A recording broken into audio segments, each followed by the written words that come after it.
Sheriff Clay Dobbs thought he knew his duty. He stood in the middle of the dusty Rose Saloon, his hand shaking just a little as he aimed his Colt Peacemaker at the giant stranger's chest. The man called himself Bear. He'd been seen talking to the orphans, whispering to them. And now, a child was missing. The whole town of Dry Gulch was a tinderbox, and Clay was holding the match. He was ready to protect his town, ready to get justice for little Tommy Briggs. He drew a breath, his finger tightening on the trigger. But Bear wasn't what he seemed, not even close, and the shot Clay was about to fire could doom every last child in the territory. The dust in Dry Gulch never really settled. It just hung in the air, a constant reminder of forgotten dreams. Sheriff Clay Dobbs, 62 years old, felt that dust in his bones. He stood on the porch of his office, the tarnished star on his chest feeling heavier than it had in 30 years. It was his father's badge, and his grandfather's before that. 3 generations of Dobbs men, all trying to hold back the tide in a town the world had left behind. The railroad went south 5 years ago, and with it, any hope of a future. Now, all they had were failing ranches and ghosts, and children. Not many, but they were precious. "Another long day, Sam," Clay called out. Dr. Samuel Morrison looked up from his clinic across the street, his face a roadmap of exhaustion. "They're all long days now, Clay." He sighed, wiping a hand across his brow. "Mrs. Patterson's boy is down with the fever again. That's the 4th one this month." Clay's gut tightened. In a town a 3-day ride from a real hospital, a fever could be a death sentence. "How many young ones we got left?" "Counting the orphans at Martha Henderson's place? Maybe 2 dozen?" Sam's voice was low. "Not enough. The orphanage was a sad necessity. Martha, a widow who'd lost her own kids to scarlet fever, had a heart as big as the prairie, but resources as thin as a whisper. She did her best, but it was never enough." Just then, heavy boots thumped on the boardwalk. A shadow fell over the street, a man so big he seemed to block out the dying sun. He was well over 6 feet, with shoulders like an ox yoke and hands that could crush rock. He moved with a strange grace, a coiled power held in check. "Evening, Sheriff," the big man said. His voice was surprisingly soft. "Name's Bear Mackenzie."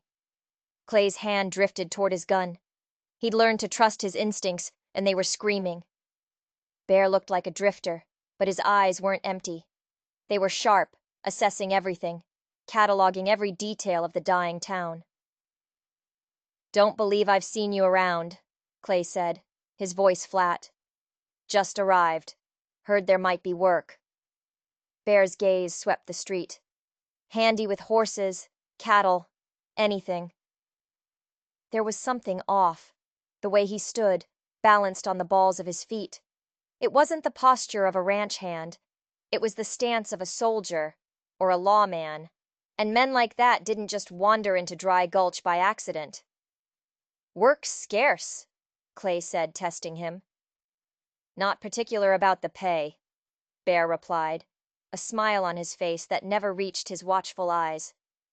"Heard tell Mrs. Henderson at the orphanage might need a hand with repairs." Clay's suspicion sharpened into a fine point. Strangers who took an interest in the orphanage were one of 2 things: saints or predators. And Clay hadn't met a saint in a long, long time. "How'd you hear about Martha's place?" Clay asked, his tone hardening. "Folks talk," Bear said smoothly. "A woman taking in children with nowhere to go? That's a story that travels." He seemed open, friendly, but Clay saw a flicker of something else. Calculation. Before Clay could press him, the saloon doors swung open. Maggie O'Sullivan, the tough-as-nails Irish widow who ran the place, stepped out. "Evening, Sheriff. And you must be the fellow who's been asking questions all over town." Bear tipped his hat. "Just getting the lay of the land, ma'am."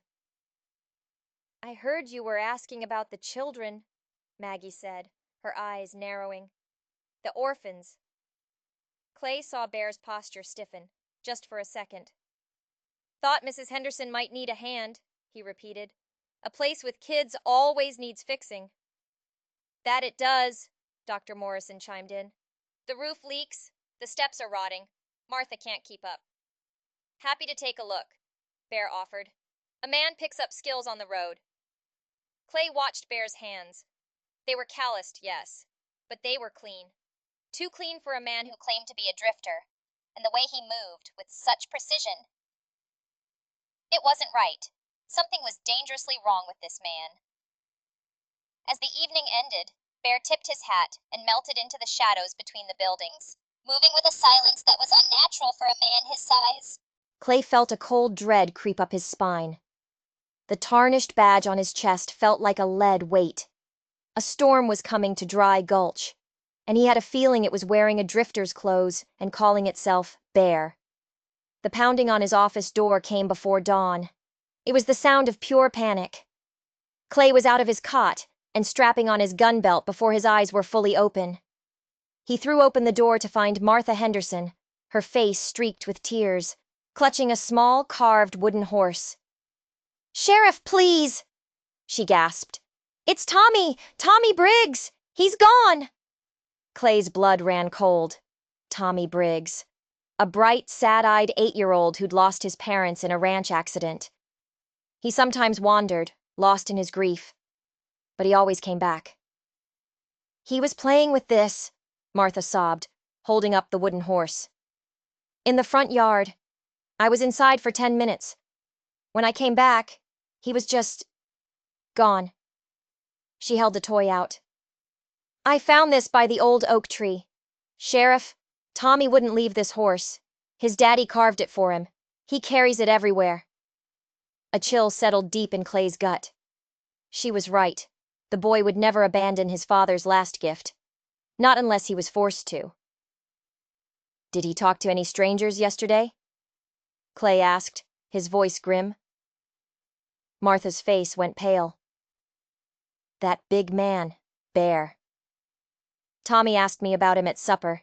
He said the man had been asking about the children, their names, their ages. He asked if they ever got lonely." Her hands clenched. "Sheriff, what if he took him?" The words hung in the air, a confirmation of Clay's deepest fears. He had let a wolf into his town, and now a lamb was missing. Within the hour, the whole town was searching. They combed every gully, every abandoned shed, calling Tommy's name until their throats were raw. As the sun climbed, hope began to curdle into a grim certainty. It was Maggie who found the tracks. "Sheriff!" she yelled, riding hard toward him. "Down by the creek, 2 sets of prints, small boots, and larger ones right alongside." Clay followed her. The tracks told a terrible story. A child's footprints stumbling, irregular, next to the long, steady stride of a large man. It was the pattern of someone being led away, dragged away. "They head north," Maggie said, her voice shaking. "Toward the old mining road."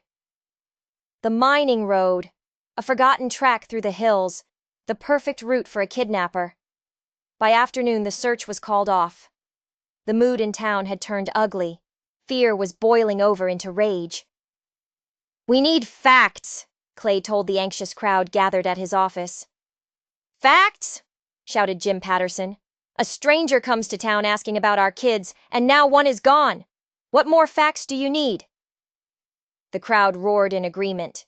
They were turning into a mob, and Clay knew who their target would be. He looked around.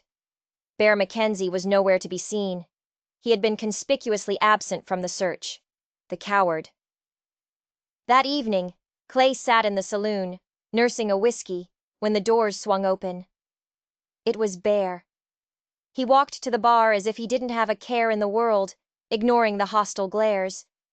He ordered a beer, his massive frame casting a long, dark shadow. Clay stood up and walked over, his hand resting on the butt of his pistol. "Evening, Bear." "Sheriff?" Bear nodded politely. "Heard there was some trouble today." "A boy went missing," Clay said, watching his face for any flicker of guilt. An 8-year-old named Tommy Briggs. That's a shame, Bear said, his voice even. Hope you find him. Funny thing, Clay pressed. Folks saw you talking to him yesterday. A slight tightening around Bear's eyes. That was it. I spoke with several of the children, he said. They were curious. What did you talk to Tommy about? Just getting along. I have a soft spot for orphans. Lost my own folks when I was his age. It was a good story. Too good. Where were you this morning during the search? Clay demanded. Rode out early, looking for work at the ranches. Bear set down his glass and turned to face him fully. Sheriff, if you've got something to ask it. The saloon went dead silent. Every eye was on them. This was it. The moment of truth. All right, I'll ask it straight, Clay said, his voice ringing through the room. Did you take Tommy Briggs? Bear's face was a mask of stone, but his body tensed, ready for violence. No, Sheriff, I did not. He looked around at the angry faces. But I can see you've all made up your minds. The little wooden horse in Clay's pocket felt like it was on fire. His patience snapped. Then you won't mind if I search your room? Bear looked at Clay, and for a moment, the sheriff saw a flash of something that looked like pity. I mind, Sheriff, but if it will help find that boy, you're welcome to search whatever you want. Clay nodded grimly. He would search, and when he found the proof, he would make Bear Mackenzie pay. Justice was coming for Tommy, and it would be swift and terrible. The search of Bear's room turned up nothing. Clay tore the small space apart, his frustration mounting with every empty drawer. There was just a change of clothes, a worn Bible, and a small leather satchel. Nothing. No sign of Tommy. No clue at all.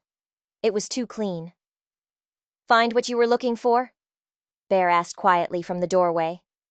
Clay's hand closed on a folded piece of paper inside the satchel. He pulled it out. Tucked behind a letter was a telegram, dated 2 days ago. The message was short, cryptic. Package delivery delayed. Maintain position.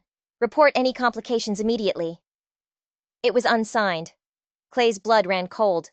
Package delivery. What is this? He demanded, holding up the slip of paper.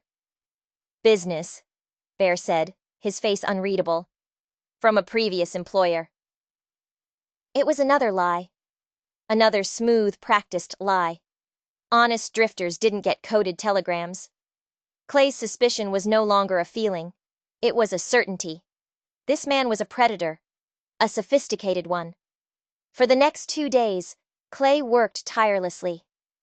He sent telegrams to every lawman in the territory.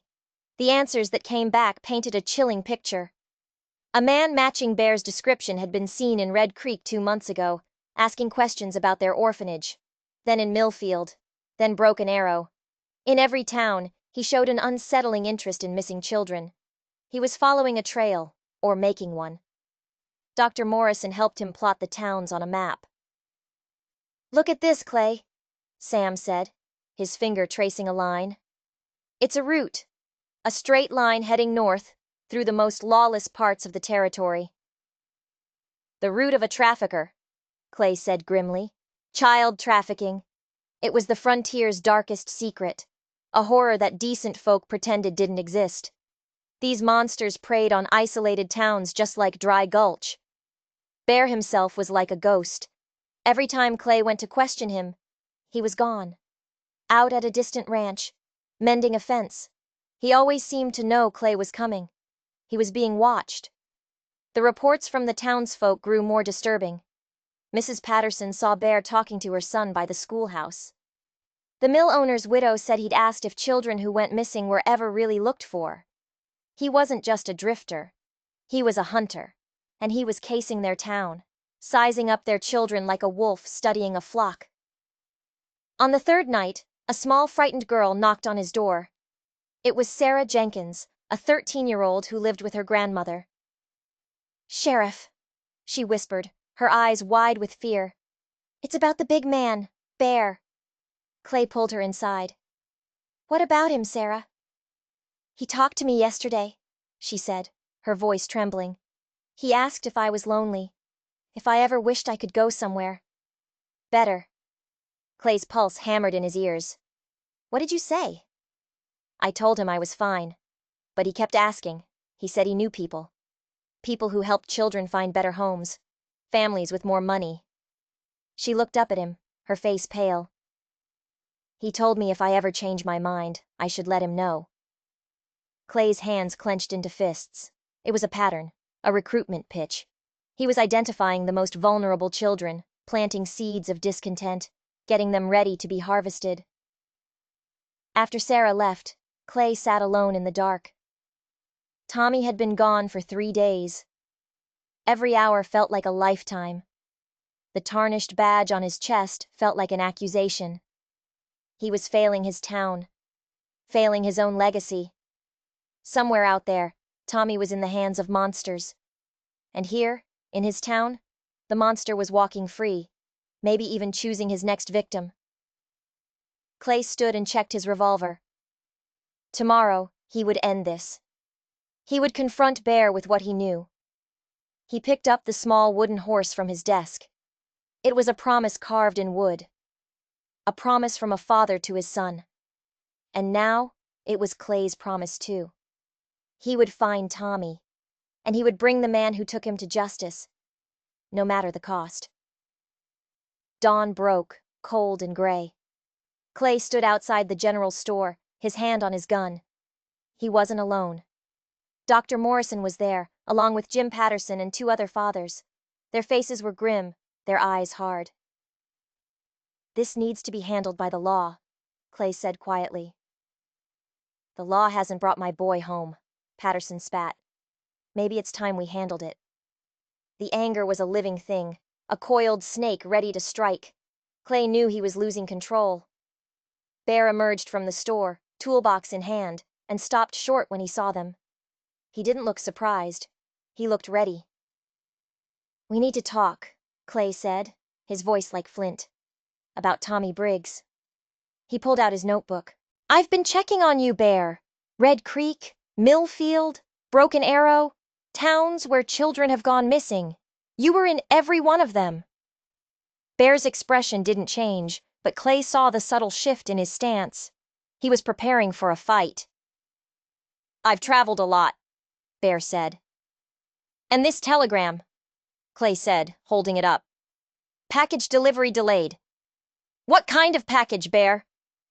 Patterson stepped forward, his face contorted with rage. You're a liar. My boy told me you asked him if he wanted to live somewhere else. I was sizing them up, Clay accused. Looking for the easiest ones to take. The tension snapped. Martha Henderson was watching from the orphanage steps, her remaining children huddled behind her like frightened chicks. Sheriff, Bear said, his voice dangerously low. You're making a terrible mistake. The only mistake I made was letting you walk free this long.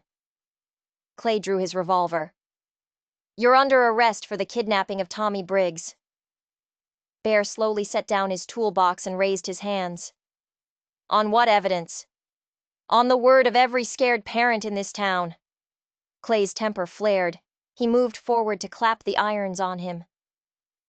Sheriff, listen to me, Bear said, his voice urgent and quiet. I am not who you think I am. If you arrest me now, more children will die. Is that a threat? It's a warning. Suddenly, hoofbeats thundered down the street.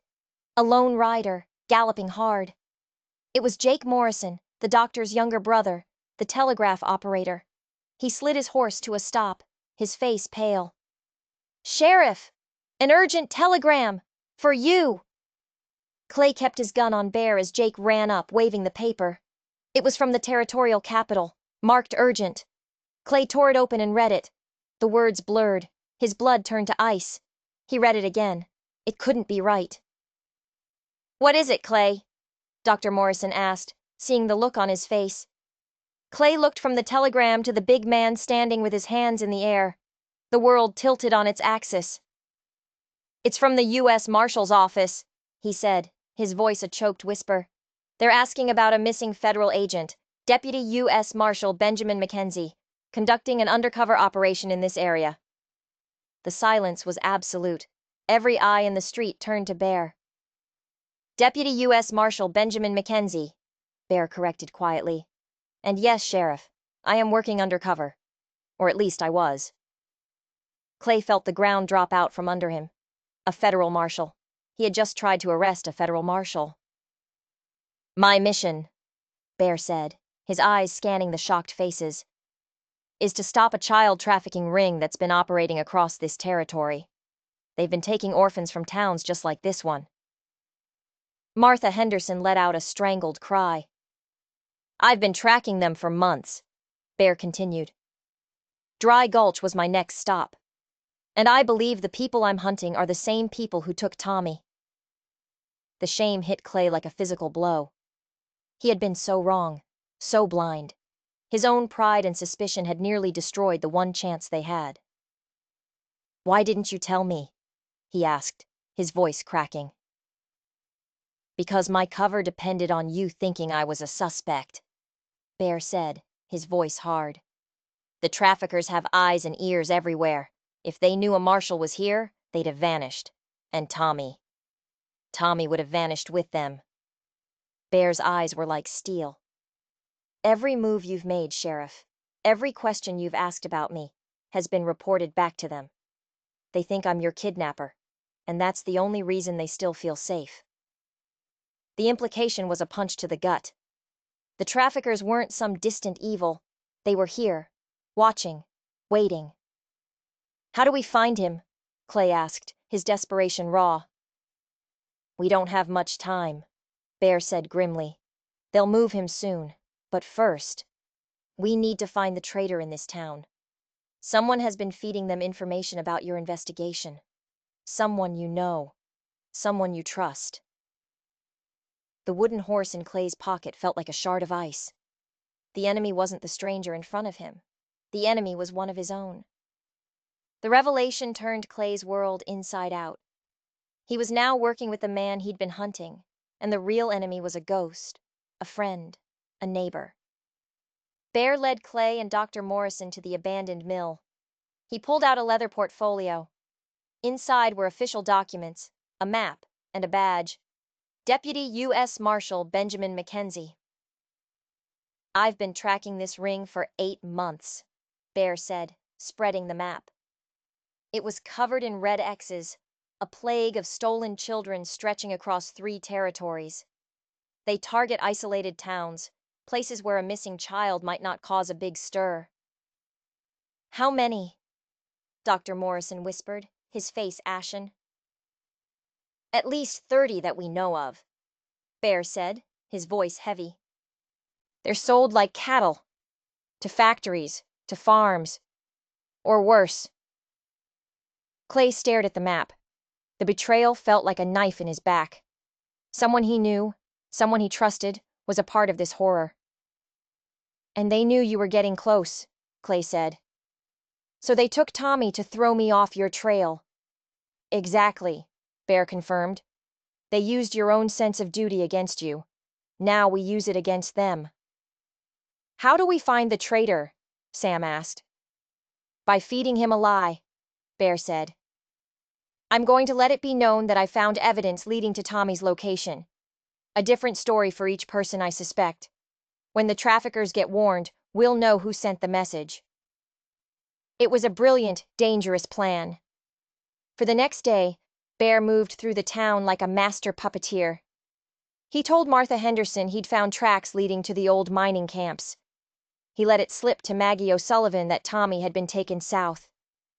He confided in Jim Patterson that a federal raid was imminent. Each lie was a carefully baited hook.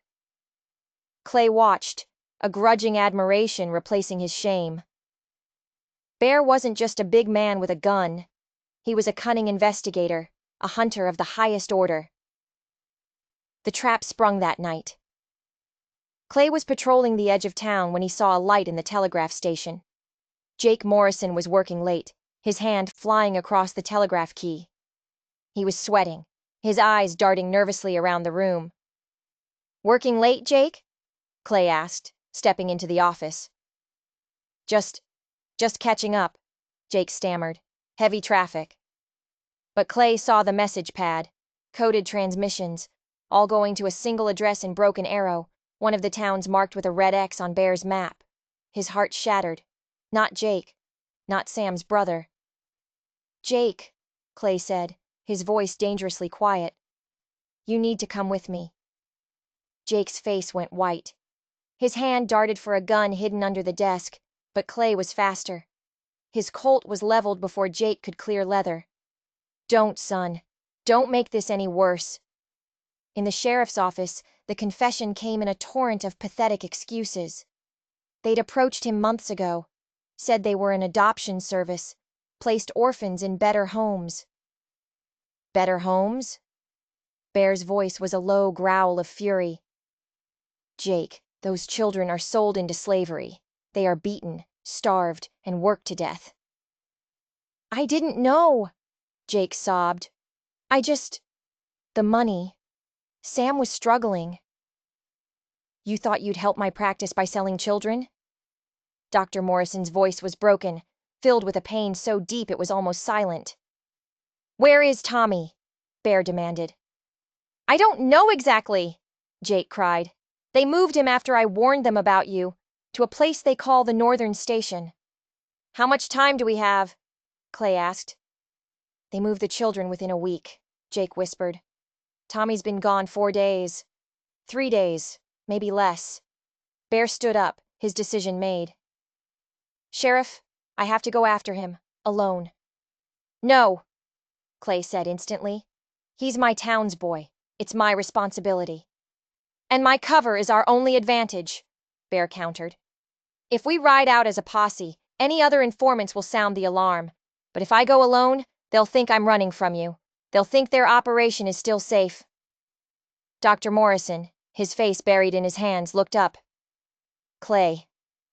Maybe he's right." Clay looked at the federal marshal. The determination in Bear's eyes was absolute. He was right. It was a bitter pill to swallow, but Tommy's life was more important than his pride. "What do you need?" Clay asked, his voice rough. "Keep investigating me," Bear said. "Publicly. Make a show of it. Make everyone believe you're still hunting me." He had to lie to his friends, to the people who trusted him, to save one of their own. Bear pointed to 3 locations on the map. "The Northern Station has to be one of these abandoned mining camps. I'll check them all." "Take this," Clay said, unpinning his tarnished badge. "My father's. My grandfather's. Maybe it'll bring you luck." Bear took the badge, the weight of 3 generations of lawmen settling in his hand. "I'll bring him home, Sheriff. I promise." As Bear slipped into the night, Clay began the hardest performance of his career. He had to hunt his ally, protect his enemy, and pray he wasn't sending the only man who could save Tommy Briggs to his death. The little wooden horse on his desk seemed to watch him, a silent, judging eye. The next morning, a dust cloud on the horizon brought a new disaster. Territorial marshals. 3 of them, riding hard, led by Marshal Thomas Garrett, a man who lived by the book and had no time for deception. "Sheriff Dobbs," Garrett said, dismounting in front of the office. "We're looking for a missing federal agent, Deputy U.S. Marshal Benjamin McKenzie." Clay's stomach plummeted. This could unravel everything. "Can't say I know the name," Clay lied, his face a mask of casual indifference. "We did have a drifter, though. Called himself Bear. Caused some trouble." Garrett's eyes narrowed. "What kind of trouble?" "A boy from our orphanage went missing," Clay said, weaving the lie. "This Bear fellow was asking a lot of questions about the kids. I started investigating him, and he took off. Headed north toward the old mining camps. It was a dangerous gamble. He was painting Bear as a fugitive to a federal marshal." "Sheriff," one of Garrett's deputies said sternly, "if this man is Marshal McKenzie, you may have just compromised a major federal operation." "If he was a federal agent, why didn't he say so?" Clay shot back, playing the part of an offended small-town sheriff. "I've got a missing boy. I followed the evidence." Garrett seemed to buy it, but the danger was far from over. "We need to find him," Garrett declared. "If he's Mackenzie, he has vital information. If he's a kidnapper, he needs to be brought to justice. We ride for the mining camps at once." Clay had no choice but to agree. He had to lead them, to control their search, to steer them away from wherever Bear was. He had to hunt for a man he was desperately trying to help hide. As they prepared to leave, Dr. Morrison pulled him aside, his face etched with a new agony. "Clay, it's Jake. He wants to make a deal. He says he knows more. Names, locations, the inner workings of the whole trafficking ring." A flicker of hope. "Bring him to my office tonight," Clay whispered, "after Garrett is gone." The ride into the hills was a nightmare of deception. Clay led Garrett's posse on a wild goose chase, pointing out false trails, searching camps he knew were empty, all while praying Bear was closing in on Tommy. The abandoned mines were a maze of rotting timbers and open shafts, a perfect place for criminals to hide. They found cold campfires and fresh tracks, but nothing that pointed directly to Bear.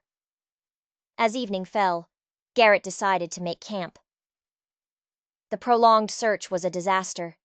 Every hour they wasted was an hour Tommy might not have. That night, around the campfire, Clay made his move. "Marshal," he began carefully, "if this Bear is your man, he knows these hills. We'll never find him if he doesn't want to be found. But the people who helped him, they're back in Dry Gulch." "What are you saying, Sheriff?" "My investigation turned up a local collaborator," Clay said, bending the truth. "Someone feeding information to the traffickers. Coded telegrams, inside knowledge. That's who we should be hunting, not a ghost in these hills." Garrett stared into the fire, weighing the logic. "All right, Sheriff. We head back at dawn. We'll find this local connection." Clay felt a surge of relief. He had bought Bear a little more time, but as he lay in his bedroll, staring at the cold stars, he felt the weight of his lies. He was gambling with a child's life, deceiving federal officers, and protecting a man he barely knew. The wooden horse in his pocket felt heavy, a constant reminder of the stakes. Somewhere in these dark, silent hills, a brave man was walking into the lion's den, and back in Dry Gulch, the snakes were still hiding in the grass. Returning to Dry Gulch was a race against the clock. Clay's first stop was his office, where Dr. Morrison waited with a broken, defeated Jake. The papers and telegraph logs he spread on the desk were a roadmap to hell. The trafficking operation was bigger, more organized than Clay had ever imagined. Contacts in a dozen towns, delivery schedules, codes. "The Northern Station," Clay said, pointing to Jake's notes. "Where is it?" "It's their main collection point in this territory," Jake whispered. "The abandoned Copper Creek mining camp. It's the most isolated." He looked up, his eyes hollow. "They never keep the children there for more than a week. 5 days. Tommy had been gone for 5 days. They could move him at any moment." Suddenly a commotion erupted in the street. A prospector, Pete Hawkins, galloped into town, his horse lathered, his face white with shock. "Sheriff!" he yelled. "Shooting! Up at Copper Creek! Sounded like a war!" Clay's blood turned to ice. Copper Creek. Bear. "When did this happen?" "Started 2 hours ago!" Pete gasped. "Rifles, dynamite, then nothing. Just silence." Marshal Garrett burst out of the hotel. "What's going on?" Before Clay could answer, Dr. Morrison ran up, his face a mask of horror. "Clay! Martha Henderson just came to me. Another child is gone. Sarah Jenkins. She vanished from the orphanage about the time the shooting started. It was a nightmare spiraling out of control.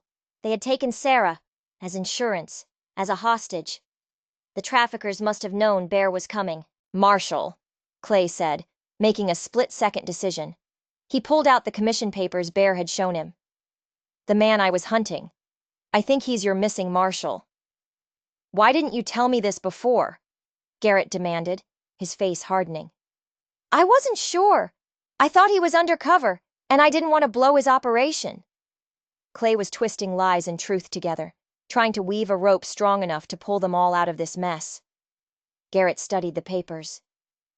They look authentic. He looked towards the hills, his expression grim. If Mackenzie's cover was blown, whatever happened at Copper Creek is the result. They rode north into the darkness, a posse of grim-faced men, unsure if they were riding to a rescue or to collect bodies. The guilt was a physical weight on Clay's shoulders. His mistakes had led them here. If Bear and the children were dead, their blood was on his hands. The mining camp at Copper Creek was a scene of utter devastation. Bodies were scattered across the ground, 6 of them, all hard-faced men armed for a war. The main building was a smoking ruin, blasted apart by dynamite. These weren't miners, Garrett said, kneeling beside a body. This one's got a train ticket to Chicago. Clay searched the wreckage, his heart pounding, looking for any sign of a child's body. He found nothing. Over here! One of the deputies called from the corral. He was pointing at tracks in the soft earth, adult boot prints, churned and frantic, and among them, smaller tracks, the tracks of children. They were here, Clay breathed. Someone got them out during the fight. Pete Hawkins returned from scouting the perimeter. Tracks, he said, his voice urgent. A group of riders, heading east, into Devil's Canyon. They're only a few hours old. Devil's Canyon, a treacherous maze of rock and shadow, a death trap at night. We have to go now, Clay said. If those children are in that canyon, waiting for morning is not an option. It's suicide, Sheriff, Garrett argued. And if we wait, they'll be across the territorial line by dawn, gone forever. Clay's desperation cut through the marshal's caution. All right, Garrett conceded, but we move carefully. As they rode into the oppressive darkness of the canyon, Clay couldn't shake the image of the battle. This wasn't one man's work. Bear must have had backup. A federal team. The thought was a small spark of hope in the overwhelming darkness. Their progress was agonizingly slow. Then Pete raised a hand for silence. Ahead, a faint light flickered against the canyon walls. A campfire. That's them, Garrett whispered. They dismounted, moving like ghosts through the rocks, their hearts in their throats. As they got closer, Clay peered over a ledge and his breath caught. It was Bear. He was alive, and he wasn't alone. Around the fire sat 5 children. Tommy Briggs was there, wrapped in a blanket, clutching his wooden horse. Sarah Jenkins was beside him, pale but safe. 3 other children, strangers, were huddled with them. Bear was tending to a wound on his arm, his movements stiff but steady. 2 other armed men stood guard at the edge of the camp. A federal team. They had done it. They had gotten the children out. Tears of relief streamed down Clay's face. They're alive, he whispered. It's time we announced ourselves, Garrett said. But as Clay prepared to call out, he saw it. Movement on the ridge high above the camp. Dark figures slinking between the rocks, rifles glinting in the moonlight. The traffickers hadn't fled. They had regrouped. They had followed the marshals, and they had set an ambush. Marshal! Clay hissed, his voice tight with terror. Ridge! Above the camp! They're walking into a trap! Garrett saw it too. At least 4 men, maybe more, getting into position. Bear and his team were completely exposed, focused on the children, completely unaware of the death waiting on the rocks above. The canyon was about to become a shooting gallery, with 5 innocent children caught in the middle. Clay chambered around in his rifle. His men were outnumbered, out of position, but down there with that fire was the soul of his town. Gentlemen, he said, his voice a low growl. We're about to have ourselves a fight. Clay's warning whistle sliced through the night. Bear's head snapped up, his eyes instantly scanning the dark ridges. He didn't hesitate. He scooped up the nearest child and dove behind a massive fallen log, shouting orders to his two fellow agents. The children, sensing the terror, scrambled after him. Then the world exploded. Muzzle flashes lit up the ridgeline as the traffickers opened fire, their surprise stolen. Bullets screamed through the camp, ricocheting off rocks with angry whines. Bear's agents laid down a furious covering fire, their pistols barking in the night, buying seconds for the children to find safety. "Stay down!" Clay yelled to his own men, lining up his rifle on a flash of light. He squeezed the trigger. A cry of pain echoed from the ridge, and a dark shape tumbled down the rocks. Marshal Garrett and his deputies spread out, using the canyon floor for cover, their return fire adding to the thunderous roar. The canyon had become a death trap of echoing gunfire and flying lead. Clay saw more movement, this time at ground level. The traffickers were smart. They were flanking, trying to get around the marshal's position to the children. "East side!" he roared, swinging his rifle. He fired at a running figure, the bullet catching the man in the shoulder and spinning him to the ground. Bear had all 5 children huddled behind the log, shielding them with his own massive body. His agents fought with cold, brutal efficiency, but they were pinned down. It was a desperate, losing fight. Dr. Morrison, a healer forced to be a warrior, used his hunting rifle with deadly precision. And old Pete Hawkins, the prospector, had produced a massive shotgun, moving through the shadows like a wraith, his blasts tearing holes in the traffickers' lines. But they were still coming. One of them broke through, a shadowy figure sprinting toward the log where the children were hiding. There was no time to aim. Clay broke cover, running full tilt across the open ground, a desperate, suicidal charge. He hit the man with the force of a locomotive, a tangle of limbs and fury. They crashed to the rocky ground, fighting for the man's rifle. Clay was older, but he fought with the strength of a man defending his soul. He wrenched the rifle away and brought the butt down hard. The man went limp. "Sheriff!" A small voice cried out from behind the log. It was Tommy. "Sheriff, we're okay!" The boy's voice was like a trumpet blast in Clay's soul. He felt a fierce, burning joy. "Stay down, son!" he yelled back. "It's almost over!" The tide was turning. The traffickers' fire was slackening. Their numbers were dwindling. Bear rose from behind the log, his face a mask of cold fury. He moved forward, his pistol seeming like an extension of his will, a force of pure, righteous vengeance. He systematically, and with terrifying grace, eliminated the remaining threats. One by one, the muzzle flashes winked out. Then, silence. A ringing, profound silence, broken only by the whimpering of a frightened child. Clay stood slowly, his rifle at the ready. The battle was over. The canyon floor and the ridges above were littered with the bodies of the men who had stolen their children. "Is everyone all right?" Garrett called out, his voice shaking. Bear walked back to the fire, carrying Sarah Jenkins in his arms. The other children trailed behind him, their eyes wide with shock but their small bodies unharmed. "The children are safe," Bear reported. "They're safe." Tommy ran from the group, straight to Clay. He didn't say a word, just threw his arms around the old sheriff's waist and held on tight. Clay hugged him back, the small, shaking body a confirmation of everything he'd fought for. He could feel the hard shape of the wooden horse pressed against his chest. "I knew you'd come," Tommy whispered into his vest. "I told them you would." Clay looked down at the boy's trusting face and finally let the tears fall. The long nightmare was over. Justice had come to Devil's Canyon. As dawn broke, the true horror of the trafficking ring was laid bare. Bear's team had recovered ledgers and letters from the camp. The organization was vast, operating across 6 territories, with detailed records of their human cargo. Names, ages, and prices. They had stolen at least 40 children that the marshals knew of. "We found 12 at the Copper Creek camp," one of the other marshals, a man named Collins, told Clay. Tommy and 4 others were scheduled to be shipped east today. The children were bruised and terrified, but physically unharmed. The psychological scars, however, would take a long time to heal.